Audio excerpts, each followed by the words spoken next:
And good morning and welcome to Breakthrough Walls. I am Ken Walls and I'm your host. And I got a really cool dude on today. This guy is actually he's from Michigan. We'll forgive him for that. But he is a good friend of mine. He is a client of mine and probably one of the coolest, just laid back dudes that I know. I mean, he's well, you'll see. I want to welcome my buddy. Well, we were until I made the Michigan crack. My buddy, Todd Bailey, to the show. Todd Beetle Bailey, welcome, bro. Hey, Ken. Good morning. Yes. How are you, man? We were really close until a minute ago. Now we're just kind of friends. It's all good, bro. It's all good. So Todd, you're up in Michigan in Ann Arbor. Yeah, Ann Arbor. Yep. And you're at a car dealership. Yep. Yeah. Which one is it? The only one. Yeah, Dunning Toyota and Dunning Subaru. Nice little plug for them there. And my mother is Julie Dunning, so this has been her store and our family store since 1970 for Toyota. So it's our 50th year. In fact, June 3rd is our 50th anniversary. Wow, I did not know that. Yeah, 50 years. Wow. Have you've worked there since the beginning? Free. No, started off as a little punk kid running around here when I was about 8, and then as I got more mature, at least older, maybe, I've been working a little bit longer. But now this is my 20th year here this time. Wow. I get my Rolex watch pretty soon. You what? I get a Rolex watch pretty soon for being 20 years.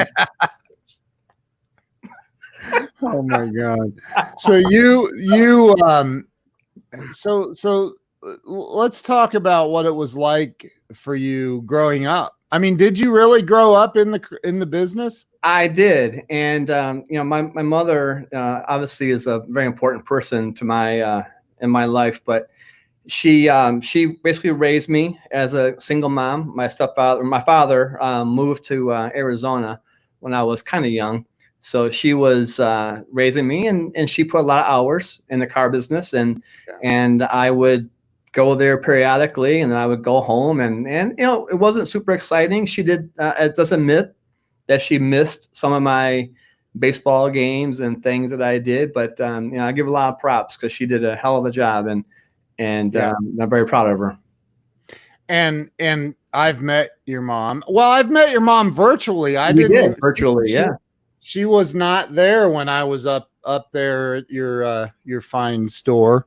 By the way, I got a funny story to tell everybody about when Todd's like, hey, when are you going to come up and visit us? And because we've built a couple of websites for them, and so I'm like, dude, I'm coming up. And so I rented a car just because for the mileage stuff, right? So I rent a car, and luckily I rented a 4x4. Yes. Because by the time I pulled into the dealership, there were about 9 inches of snow on the ground. November 11th. It was Veterans Day of 2019. Dude, that was insane. Yeah, anybody who was from a Michigan area in that day remembers it. It was ridiculous. The most snow we had at any point in November, and it was most snow we had all winter. And it was the day I came up. Yep. Yeah. I couldn't even show you this town that much. I'm trying to show you the stadium, but you really couldn't get around. I mean, it was crazy, man. We were trying to drive around Ann Arbor in my car. We went to lunch. Yeah. Remember we went to lunch and come out and the truck was just covered in snow. I'm like, dude, I'm already over Michigan. Yeah. You were cracking up. That was a bad day as far as weather goes. But that was something, man. It's all good. Yeah. So, but it from what I saw, it's a beautiful town. So, yeah, you saw a bunch covered in white. Yeah, well, still.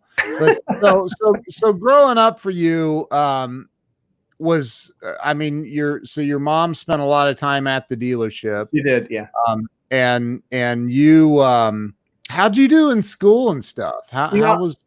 I was a pretty good student in high school. I went to a local school here in Ann Arbor, and yeah, I think I did well. In fact, I did quite well in high school, but college and I didn't get along, or maybe I should say that we got along too well. That might have been a way of saying some things that I probably shouldn't have been doing back then. But you know what the heck, as you're only 18, 19, whatever years once. So Yeah. I went to Eastern Michigan, and I had a really a good time. And then I thought, I have to get away. I have to get away. And this is where a little bit of my dark life comes around. I decided to move out to Arizona, where my dad was, and that he still is now. And but there, I was never big into drugs in my entire life here in town, but I did get into some bad stuff out there in Phoenix.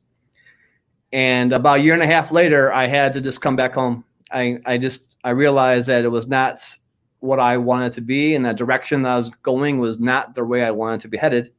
So I came back home, and I apologized to all my family and people who I left here, my mom especially, and I came back. And so wait a minute. Hold on a minute. Yeah. You went to Eastern Michigan University? I did. You did not go to Michigan? I did not. No. Well, then take that jacket thing off. What are you? Oh, I'm going to have a shirt on that has a Michigan thing in it too. Good for you. And my mask. And my mask. I'm gonna send you an Ohio State jacket. No, so, please no. He said no. So you ended up. So did you graduate college? I did not.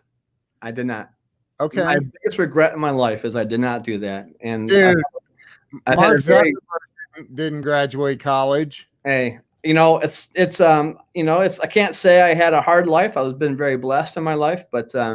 I do think I missed out on that. So what part of Arizona were you in, like Phoenix or in Phoenix? In Phoenix and Tempe. I had planned on going to Arizona State when I was out there, but a certain little drug got in the way instead. Gotcha. So you were enjoying your freedom. I was enjoying. Yeah, I was enjoying. If you remember any of the Miami Vice 1985, TV show themes, yeah, I was living that in Phoenix. Maybe not to that degree, but in my world, it was still pretty substantial. Yeah. So I came back home, and I got to say, I'm not a firm believer in fate, but I met my future wife about 10 days later, coming back home. After coming back to Michigan. Yeah, I did not know her before. And I came back and went to a party, and I saw this woman playing basketball, just shooting baskets. And I thought she's just stunning. And so over the next couple weeks, I kept hitting on her and talking to her. And I told my mom that I'm going to marry her. And I did. And we had almost 24 years of marriage. Great. Wow. A great woman. And I'm very fortunate that she was the mother of my our 3 kids. Wow. Yeah. So you come back to Michigan after, it sounds like you were a rebel a bit. I was enjoying life. I wasn't doing anything mean. I didn't kill anybody. I didn't do that. So well, that's good to know. Yeah. Woo. I have a teardrop on the tattoo of my eyes. But yeah, I did some things I wasn't very happy about. I wasn't very but you know what? It formed me, and it made me come home. And then dude, everybody does dumb things in life, man. Yeah. I mean, we all make mistakes, right? Yeah. We all do. So you come back, you're apologizing to your mother. I'm assuming you had to come back and ask your mom if you could stay with her. Of course. Yep. I was at this time I was 19 years old. And I came back home, and I had kind of maybe burned a bridge when I left here. I kind of felt a little bad that she was always working, or not bad, a little bit upset that she was always working and missed my childhood a lot.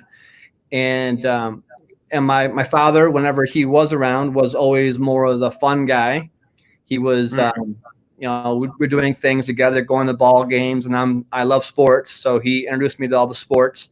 So I had that with my father in common. So I may not have been the best son to my mom back then, and so I decided to leave. And I came back home. I really had to apologize and eat crow, what you want to call it, phrase. And I came back home, and I made some great friends, and again met my future wife. So, and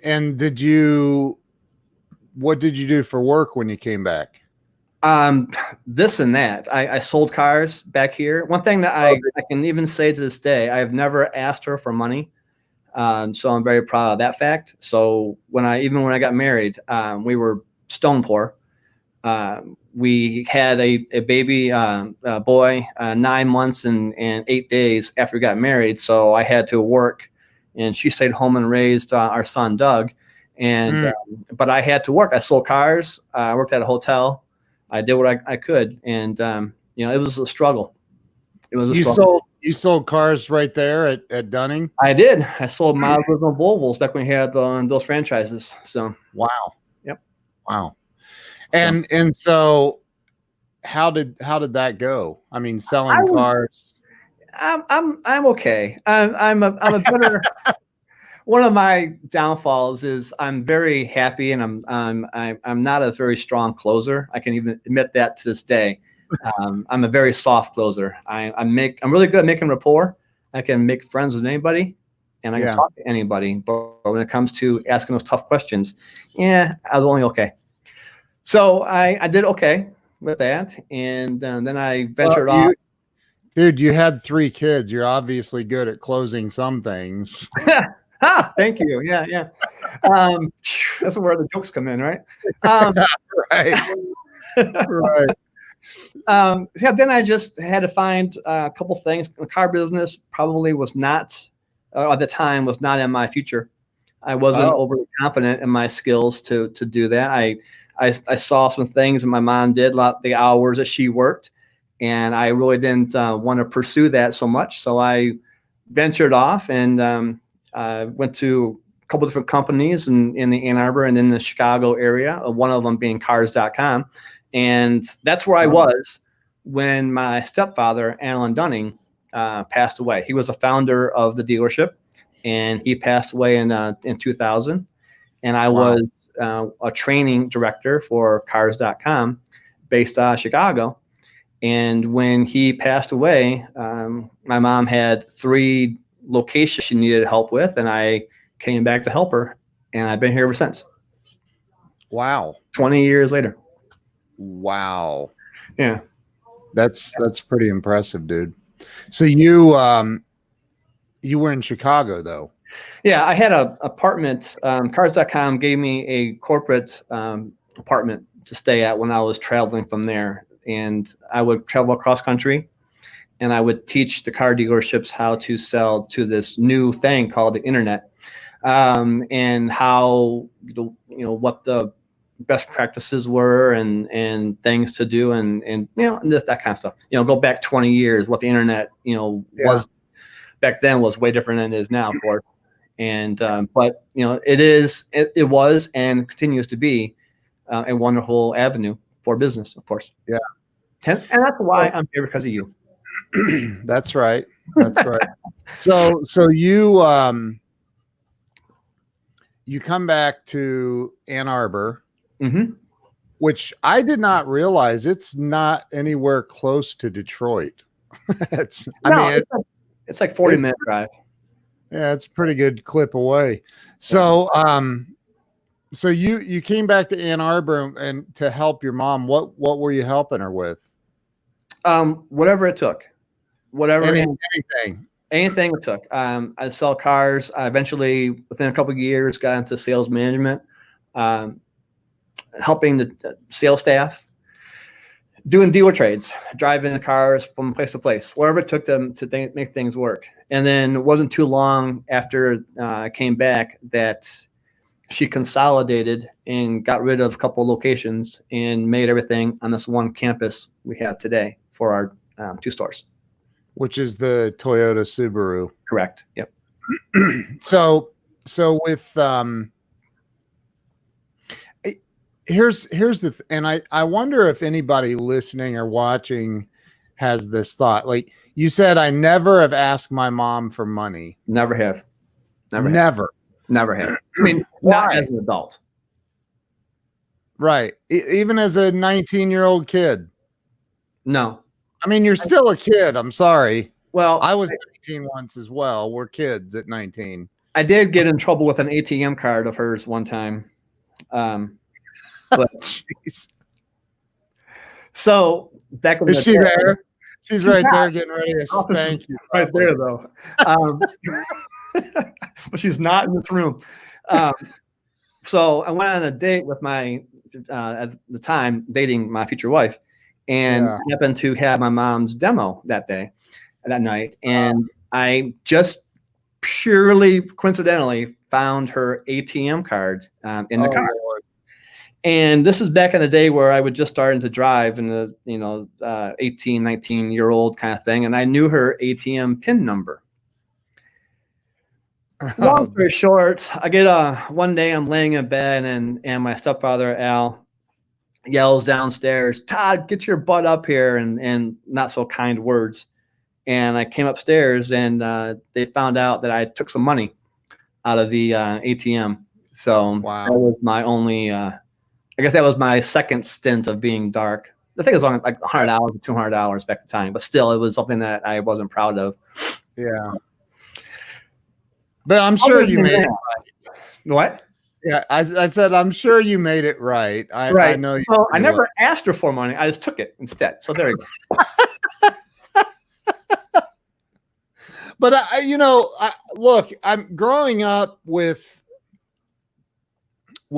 I mean, you obviously had, you had. I don't want to say a wealthy. I don't want to say that you were wealthy in a wealthy family, but like I'm sure you guys weren't hurting to buy groceries. Right.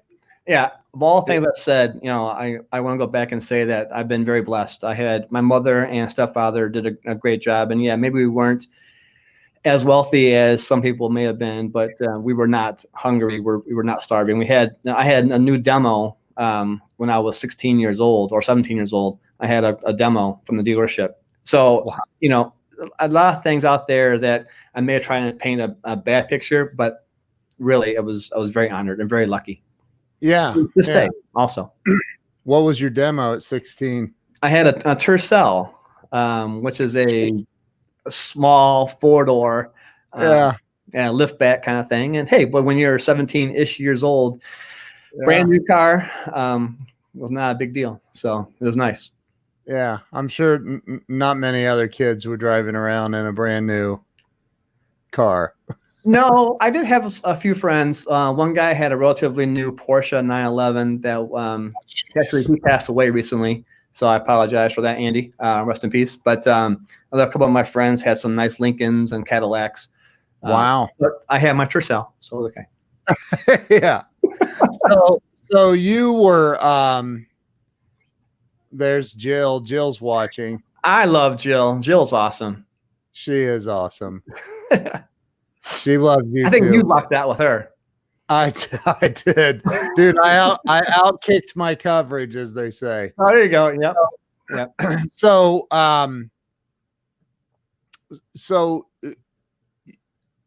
did you have to pay for your own college? No, my mom, was paying for me, and we tried a couple things. I tried a couple technical schools. I thought I'd have skills learning how to, thanks, Jill. Do computer electronics, again, back in the day when it was just first starting. But no, that wasn't for me either. I need to be with people. I really have to talk to people. As you can, whatever, as you can relate to, you're the same way. I just need to have people in my life. I couldn't sit down by a soldering board and soldering things in. That wasn't going to be it. So, no, I after a while we realized that it was not for me. and I decided that I just wasn't going to do that. And I'm very fortunate that my 3 kids have followed in my wife's footsteps. In that case, 2 of them have graduated, and 1 is going to graduate a couple of years. So I'm happy with all of them doing their stuff. But not for me. So you married, you met this girl. You come back from Arizona. You're 19 years old. You met this girl shooting baskets at a party. Yep. Shooting basketball baskets, right, at hoops at a party. Yeah, and anybody who knows Nancy, and again, I love her to death. She's a great lady. Everybody knows Nancy. When she was shooting baskets, it was fun to watch. Just so you just put it politely for all of our other crowd in this audience.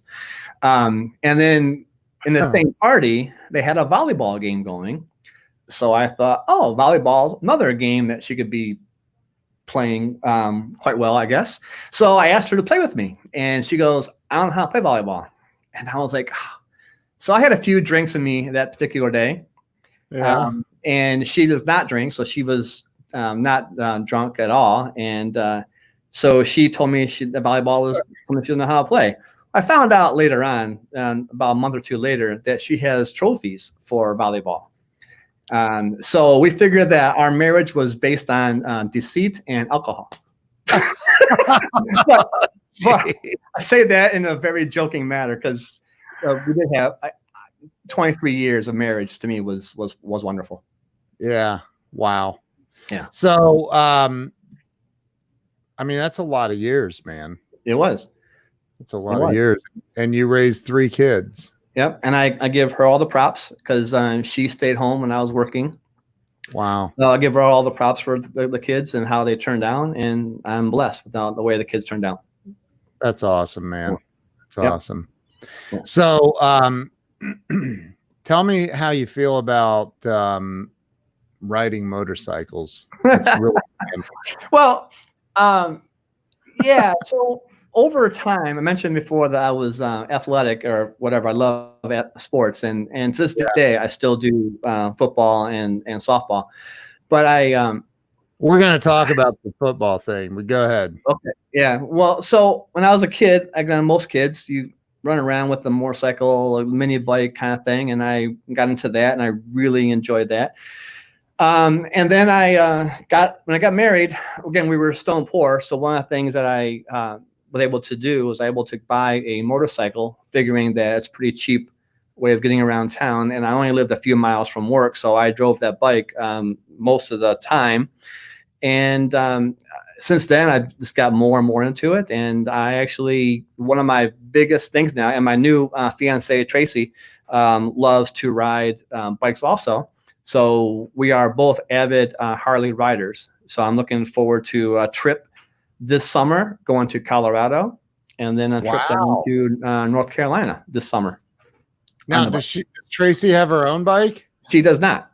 No. I think she wouldn't mind doing it, but for her, it's just more relaxing just to sit in the back and just enjoy. And she's a great navigator. That's so she awesome. Talks in my ear telling me, hey, you got to turn left, got to turn right. Yeah. Punching you in the ribs. She does that, yeah. That's funny. So you were married for 24 or 23? Just 23 and change. Yeah. Years. Okay. 23 years. And I mean, dude, that's one of the things about you when I met you, when we met in person, like we went to lunch and you were actually talking about that. Snow.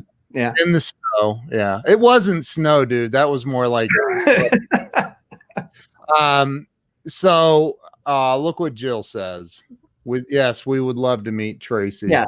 Yes. I almost got to meet Tracy, but something happened. She couldn't make it that night. Her daughters play softball and soccer, and they're down in the Toledo way a lot. So I'll head down there and make an arrangement. Yeah. But anyway, so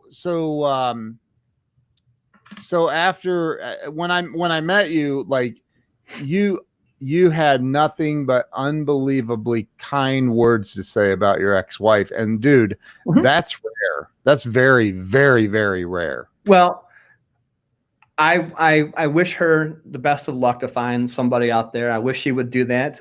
She's extremely Catholic, and that's where the problems that we had in our marriage was all because of me. I just didn't like the religion anymore, so that was my biggest concern. Nothing against her personally, but that was it. So I wish she would find somebody. I wish she would move on, but I can't wish any more than what I'm wishing for that. Right. She deserves somebody, and somebody definitely deserves her. Yeah. So I mean, dude, what else, man? We just covered like the entire span of your life in 26 minutes. No, not at all. So one of my downfalls in life, maybe besides cocaine and having ATM card addiction. Remind me to never give you my ATM card, by the way. So one of the things in my life, I get bored, and if I do the same thing over a longer period of time, I even get more bored. And I guess what I'm trying to mention here is I got to give you a shout out because you are part of the team also. But for a long time, for probably nearly 30 years, I was big into fantasy football. As people are. And I was playing multiple leagues and multiple times. And it just became boring to me. It became very monotonous, and I don't like that. I don't like that in my life in any aspect. I always want to find something new and challenging way of doing something, more fun way of doing it. And I decided to create my own football league. And so I'll give a little plug out here to the Extreme Fantasy Football League, which the website was made by the one and only Jill Walls over there. Thank you, Jill, for that. Hey, hold on now. I sold the deal. Okay, thank you. Whatever. So I'm giving Jill some props. So anyway, Extreme Fantasy Football is a little different than normal. In fact, it's way different than normal, and it's a lot more fun. I'm not trying to pitch anybody to join up and all that, but if you're looking for a different way of playing fantasy football, it is everybody. I could say everybody who's played it before has really enjoyed it, and it's much different, and absolutely it's worth jumping on and looking at. And I made you one of the directors, Ken. You did. So I did, because of what you've helped me with the site. And thanks, Jill. And I appreciate both of you for what you've done, because you're making it easier. Now, if we can get this damn COVID-19 thing to be over before football season starts, but we'll see. But again, it is something that is different and fun. Did you see who we had on our show last night? The Ken and Glenn show with a guy named Scott. Yeah, he's a Cowboy, Dallas Cowboy announcer. Is that what it was? He's the voice of the Dallas Cowboys for more than 40 years. Brad Sham. He's a legend. Yeah. Dude's incredible. So I'm going to go back when I was 10. So take all of us back to 19. See, there you go, Jill. ExtremeFFL.com. I'm going to take everybody back to 1976, if I can. So as a young boy, I was big into sports, like I told you before, and I was a big Dallas Cowboy and a big Pittsburgh Steelers fan, because the Lions, you know how bad they are. So everybody who's a Lions fan has to have one or two other teams that they like. So I was, so look at that. You guys are just looking. I did that one. I got to give you guys money. Toss some Anyway, I sent a letter to the Pittsburgh Steelers and the Dallas Cowboys asking for autographs. Again, 1976. And the Steelers sent back a really nice, it's probably just a copy, whatever, had everybody's autograph on there and a picture of the head coach, Chuck Noll, and a little autograph of that. And I still have those to this day. Wow. The Dallas Cowboys sent me stickers. Stickers. So, I can usually forgive anybody or anything, but since 1976, my adoration for the Dallas Cowboys has gone completely 180 degrees. They are the bottom of my list completely. I mean, Packers, Vikings, Cowboys are the bottom three in those order, and I just can't stand three teams. So, you're giving a 10-year-old boy stickers. Well, I can tell you, Brad, it still hurts. It still hurts. Brad Sham would have been in charge of that. He would have hooked you up, man. I wish I would have known. Well, of course, back then, but now whatever, 19, yeah, very close. That's pretty close to the time. So yeah. So wow. And I told Brad last night, I said, back in probably 76, 77, everybody was, it seemed like everybody was picking Dallas and or the Steelers. They were the two teams winning everything in that, and I don't know why. I just felt like a rebel and picked the Steelers. I to this day, I don't know why. Well, well, because you're in Ohio, so you got the Browns and the Bengals to choose from. So again, you're almost in the same boat that I'm in. You mean you've got the Bengals to choose from? Okay, all right. Yeah, they had a couple good seasons. They did, but so we had to have someone else to cheer for, and So you started this Extreme FFL, and it's the largest in the country, isn't it? Yeah, we are and I can't. I'm going to asterisk this going ahead, whatever the asterisk is. We are the largest weekly fantasy football league in the country. Now, people can argue the FanDuels and the DraftKings and those kind of things, but those usually aren't weekly. Those are basically one-day tournaments where you just pick your team and you go from there. If you want to play in those weeks, other weeks you can. This one is way different. So without getting into the actual boring details of how this thing works, you play against everybody in the league every week. And we had 39 people on our league last year. And again, those of you who are thinking the normal way, please don't. It is way different. But you play against all the teams every week. And with that being said, you also play for all 17 weeks of the football season. You don't just play 12 or 14. There are a lot of different nuances that, again, just because I was bored, just because I had to find some way of making something different and better, I decided to do this. And like I said, it's been wonderful reviews. And my goal is to have 100 people coming on this season, and then 1,000 next season people in this league. Wow. And it's a weekly league. So again, you sign up, you're playing every week for those 17 weeks. With everything that you do, and what is your title, or what do you do there at the dealership? So my actual title is Director of Onboarding.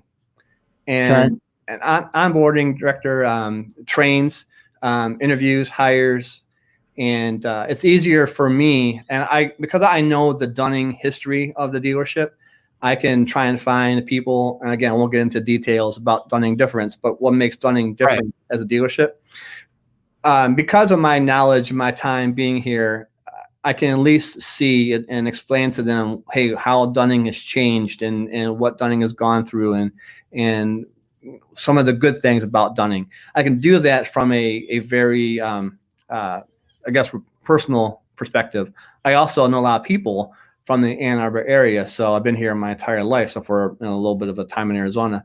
So I know I can probably find someone who knows somebody or knows somebody of somebody. Because of all of that, my rapport building skills, finding the employees are pretty good, and I think I enjoy that. So it's been fun doing that. We have had some serious management changes here over the past few months, and I'm getting back into the marketing where I was for roughly off and on for past 10, 12 years of the dealership is doing more of the marketing, and I will be doing more of that again in the future. But right now we're trying to get some of our staff back from this virus, and some staff won't come back, and some people have chosen not to come back. So I got to hire new people. So anybody looking for a job, get a hold of Ron Indeed. So Dunning Toyota, Dunning Subaru. So what positions? Are all positions in the dealership, or Currently right now, we're actually applying for a parts manager. Our Subaru store is expanding, and we'll be going through a massive expansion, and it could be complete by end this year. And we're gonna probably have one of the biggest Subaru departments in the country. In the state. So we need an actual parts manager there. So we have that coming up right now, and then we have a service manager. Service writer coming up that we need right now too. But again, we're ramping up in all departments because of what we've been shut down for so long. We're ramping up, and so we're looking forward to having our staff come back. One of the things that Julie did, and I'm very proud of her for this, is she did not lay anybody off during the COVID. So wow. We furloughed a lot of people, but we told them they have a job back if they want a job. So nobody got laid off. What's furlough? What's the difference? Furlough means, I don't know the exact details, but you have a job held for you when you come back. It's your choice. Layoff, no, but furlough, yeah. So, wow. One of the things I love about you, and your mom came on. You and I were meeting over something, and she walked in your office to ask you something, and you said, "Come here, I want you to meet our website guy." And she came around. She's the sweetest lady in the world. She is. She just is. And one of the things, like your Toyota store is one of the largest in the country, right? Well, in the state. Oh, in this state, Ken. Up in Michigan. Yeah. Well, that state up north, right? As you guys call us also. Yeah. So, but the humility, how humble you are, your mom, like it's unbelievable. And she's still there a lot in the store working. I wish she'd be here less. Not from a. She's watching right now. Oh, no, she may be watching right now. No, but she deserves her time away, and she deserves to go down and vacations and not work every single day. And I wish she was able to do that. And I think she really is. And I think within probably a few months, she'll be able to give all the reins back to everybody and just move forward. But yeah, I want her to enjoy your life. Yeah, right. So I know. Yeah. Yeah. That again, I love and some of the things that you guys do. For example, when I was there, it was a month before Christmas, and there was, your showroom was literally filled with toys. Oh, filled. Yeah. There was a pickup truck filled in the back end, and then there were packages and toys everywhere. Like it was like the North Pole threw up in your showroom. and I was like, what in the world? Talk about that, what you guys do, because it's pretty phenomenal. Well, one of the things that Julie has done, and actually Al also, before he passed away. And Julie, my mother is Julie. Your mom. Excuse me. My mother is Julie, and Al Dunning was the founder of the company. One of the things that take a lot of pride in the fact that we give back to the community, and I think everybody could say that, and that's wonderful, and we really enjoy that. But there are some. She really likes to give money to charities who are kids, animals, people who are dying, and then just families in general. So I don't know the exact year, but I'm going to say somewhere around 2008, 2009 era, we began a Toys for Tots drive. Yeah. And this is ridiculous. All we did was put a big sandwich board on the main road of our dealership here. And Ken, I think, I don't know, you were here November 11th, but it gets get more toys as it gets near Christmas time. Jeez. We and I'm not lying, and this is not hyperbole whatsoever. We are the Washtenaw County, which is the county that we're in, Washtenaw County's largest Toys for Tots drop-off center. And there's, of course, downtown Ann Arbor. There's a big mall here in town. There are a lot of other big stores, and we are very fortunate that people bring their toys to us. And we don't even use the Toyota for Tots. We don't use that. We just say Toys for Tots, and we do very little marketing for it. Over the past few years, we have started to give free oil changes. Anybody bringing a $10 toy or more, but even prior to that, we were still number one in the county. So we're very proud of that. And another thing we're proud of, we just announced this on Facebook this past weekend. We are one of the top donors to the Humane Society Walk and Wag event coming up pretty soon. And so, we like to give back, when we can. So we're proud of that.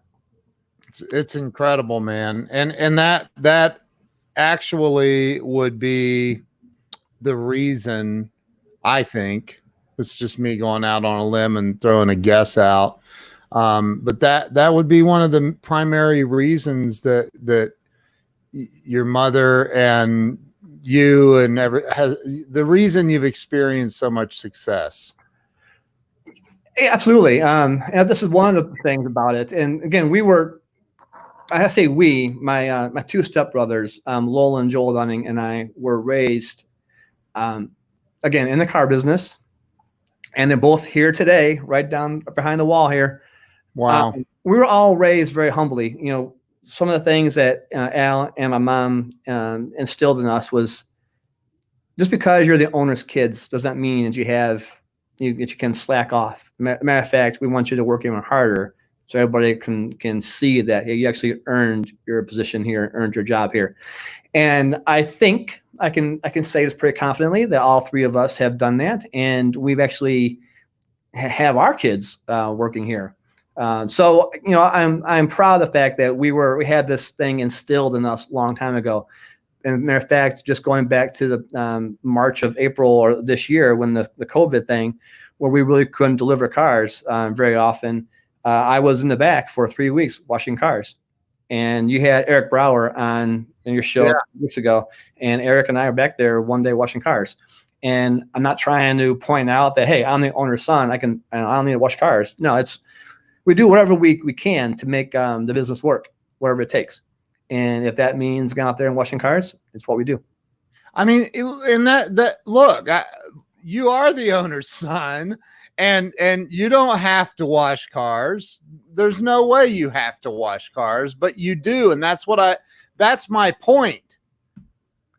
That's my point, is the humility that it takes is incredible, dude. Own that. It's okay to own that. Well, okay. Thank you for saying that. And yeah, I guess I don't have to. I probably wouldn't get fired if I didn't wash the cars, but somebody would have to wash the cars.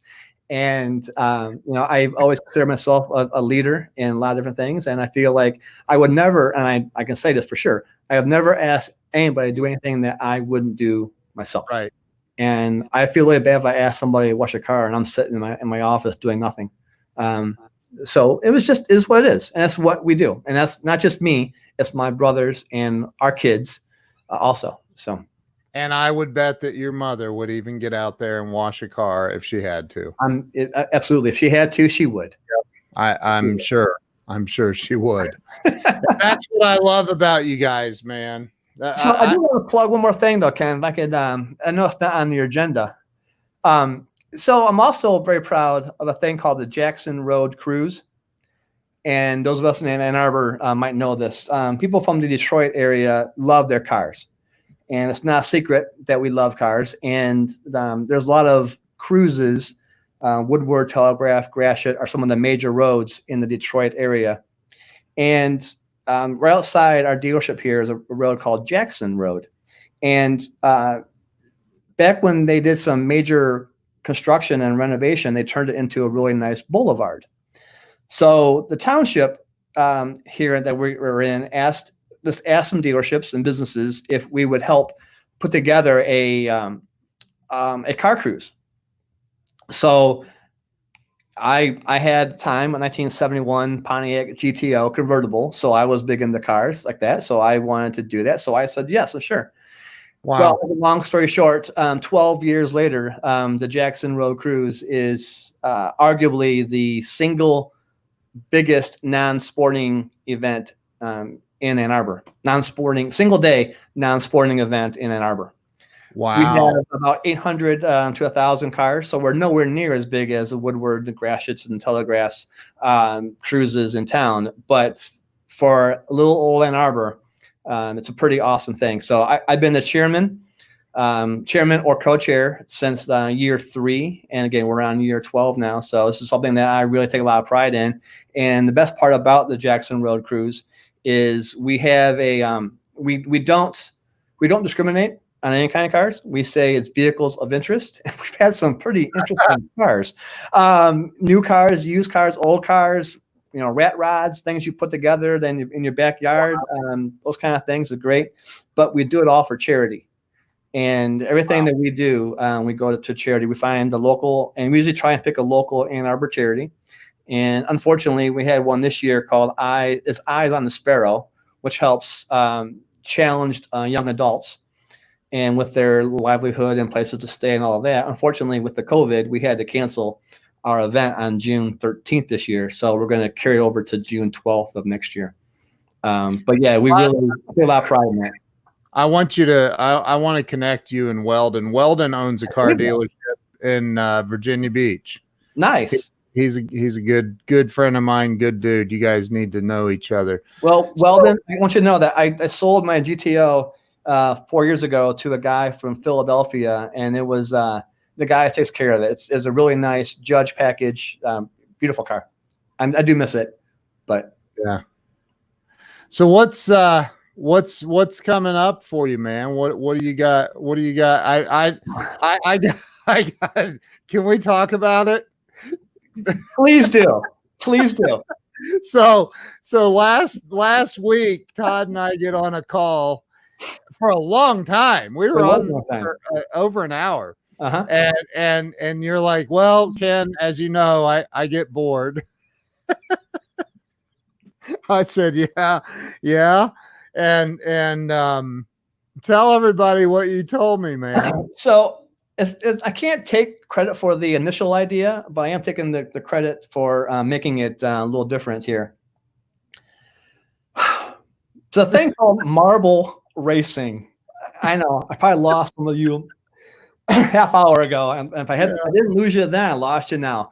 Marble racing. Please Google it, and you Googled it and you saw Go to YouTube and look it up. It's real. One video, 11 million views. You said, right? Yeah, it's crazy. So I have, and literally yesterday I went to Home Depot to buy some stuff for it. I am creating the United States Marble Racing League. so okay. All right. Hey, it's great having you on, Todd. Thanks. Bye-bye. Go Bucks. Like I said, I lost all the crowd here. No, again, it's something that is different. And again, I did not make it. I didn't create the idea. I'm taking it like I did with the football thing. I'm making it a little different, and I'm bringing it to the States. It's big actually over in Europe, and I'm bringing it to the States. So what I'm going to do is I'm going to have people can bring their own marbles, and I'll have marbles here, and you can bring your own, whatever. And we actually create a track. And I mean, it sounds silly, but if you watch the videos, you'll get entranced. And my daughter, I kind of heard about it, and she watched it. She goes, "Why am I entertained by this?" And that's the way I thought. Why am I watching marbles go around the damn track? And it's exciting. It's actually pretty cool. So I am making that. That's going to be launching real soon. The United States Marble Racing League. Yeah, and so your marbles. That nice little pun there, right? It is something is different, but in this COVID lifestyle we're in right now, we don't have any sports. That's a great question right there. Larry, I guess you got to polish it a lot. I don't know. Oh my God. So, okay. When we're sitting there at home and there's nothing else to do, you can only play so many board games. And I love Tracy and my fiance, and we have 4 cats and 2 dogs and a snake in our house and all that. But I'm like, what can we do? What kind of sports are out there? And I happened to find this, and so I started digging into it, and I thought, I'm going to make this, and I'm going to make it happen. And because of your guidance, maybe I'm spilling the beans too early here, but you asked me if I can monetize this, and whenever I do this, I wasn't thinking about monetizing it, but I think possibly, you open my eyes a little bit to franchising this. I do believe that if I create the U.S.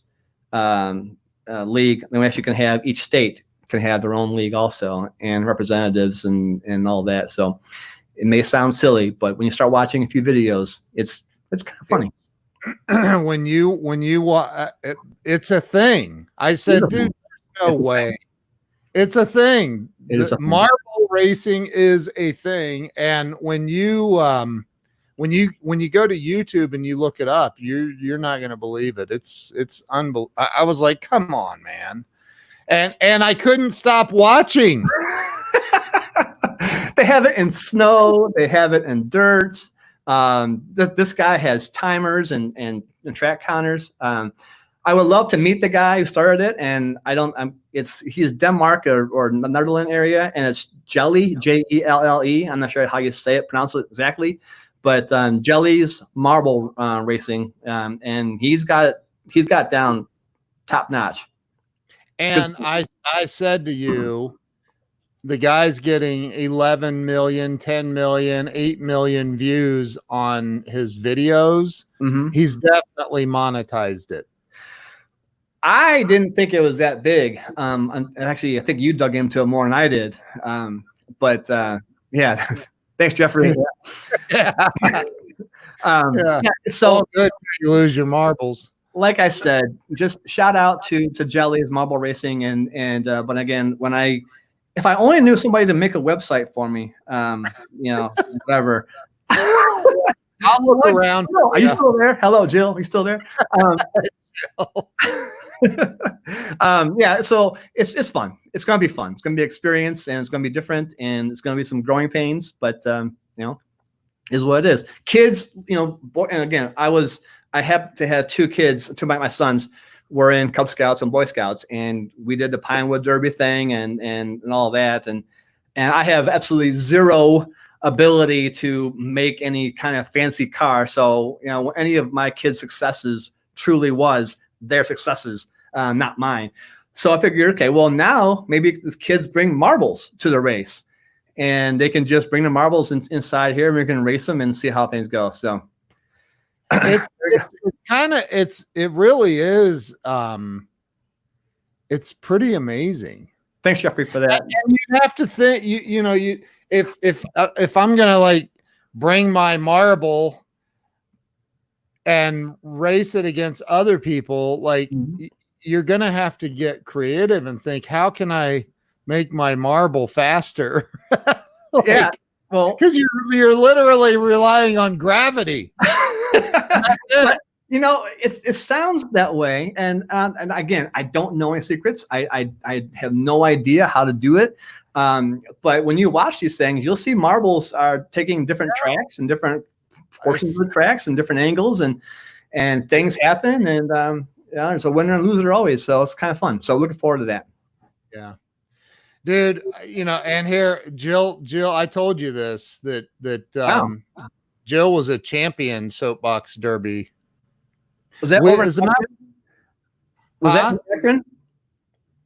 In Akron? Yeah, because Akron is known for the soapbox championship. She will answer that momentarily. So, I don't know where it was. I know that we literally just sold her soapbox derby car. Wow. She had literally just recently. Wow. That's pretty cool. Yeah. So, anyways, I'm looking forward to that. And another thing new in my life, we just we just got from a breeder at the time a 8-week-old baby Rottweiler, puppy Rottweiler. Oh, So wow. now she just turns 12 weeks this week. There you go. Thanks, Walden. We'll figure out how to make that happen.